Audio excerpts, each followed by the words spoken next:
गत 24 घंटे अनेक स्थान में हल्का मध्यम धरण वर्षा होगा सहित सर्वाधिक वर्षा रेकर्ड कर बालेश्वर जिले में 125 मिलीमीटर। वर्तमान big depression Gangetic West Bengal अच्छी नियर लैटिट्यूड आमर 22.6 degree north and longitude 87.8 degree east. आउ यही सिस्टम टी पश्चिम दिग को धीरे धीरे गति करने सहित यार तीव्रता डीप डिप्रेशन हिसाब से आज संध्या पर्यंत परवर्ती 48 घंटे धीरे धीरे दुर्बल होकर डिप्रेशन हमार संभावना रही। और डिप्रेशन जेनेराली आमर पश्चिम दिग को गति कर झारखंड एवं नॉर्थ छत्तीसगढ़ देखिए यार प्रभाव रे आगामी 48 घंटा ओडिशा रे वर्षा रहिबो। आगामी 24 आवर्स का वर्षा रहिबो। अधिकांश स्थान में नॉर्थ ओडिशा उत्तर ओडिशा रे अधिकांश स्थान में हल्का मध्यम धरण वर्षा रहिबा सहित प्रबल अति प्रबल एवं अत्यंत प्रबल वर्षा होबार संभावना रही। मयूरभंज जिले में प्रबल अति प्रबल गोटे कि दुईटी स्थान में होबार संभावना रही।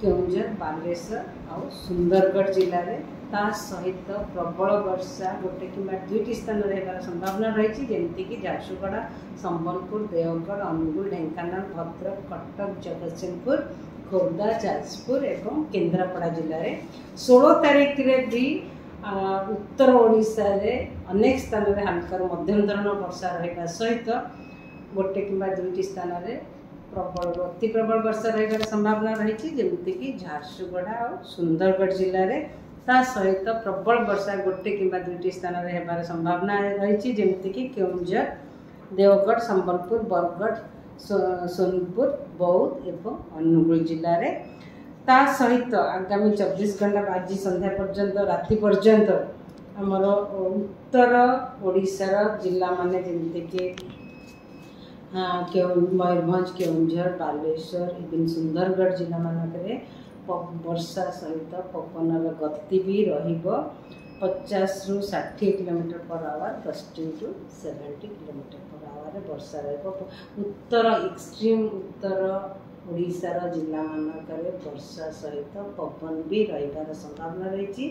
मोस्टली 50 ରୁ 60 kilometre gusting to 70 kilometre per hour आज राति पर्यंत तापर पवन गति धीरे धीरे कमिबार संभावना रही।